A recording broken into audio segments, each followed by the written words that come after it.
My name is Moses Springs Plenty. I'm of the Lakota Nation from South Dakota. Reside in Kansas now.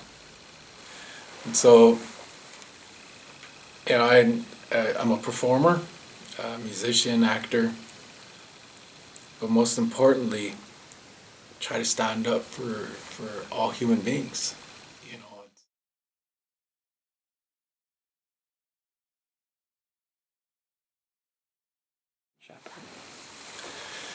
how I met Bryan Sheppard was I got involved with the show called Justice in the Embers, and I was asked if I'd like to, if I wanted to meet Bryan in person to kind of get the feel of who he is as an individual. Means that I was going to be portraying him in the show. And so I said, most definitely.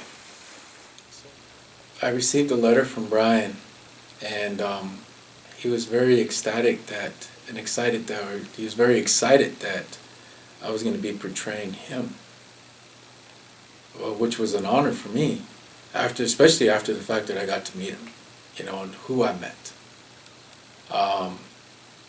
If he was a different person,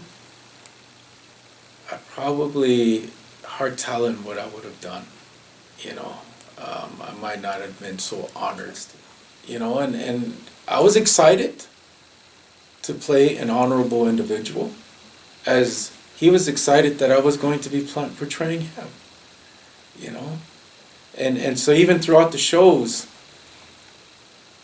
I wanted the audience to see him, not me. I wanted them to see who he is now, who I saw. And I hope that I was able to do so. The way I grew up was on a reservation.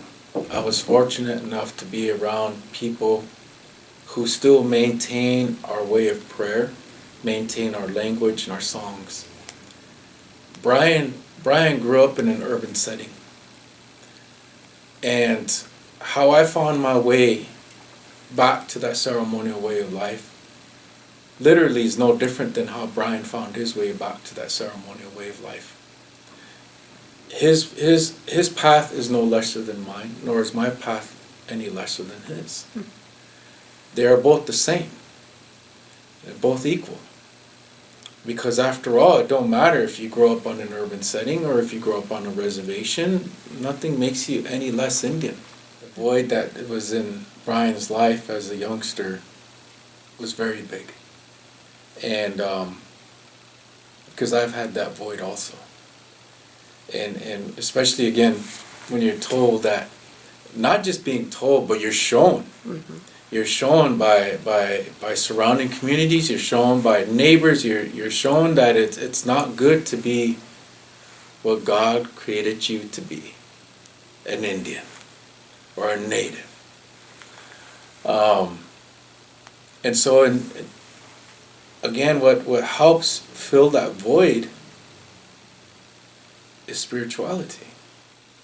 And so, he may have been given an ugly hand, but he turned that hand around today within his own life, within himself. And not just within himself and for himself, but those around him.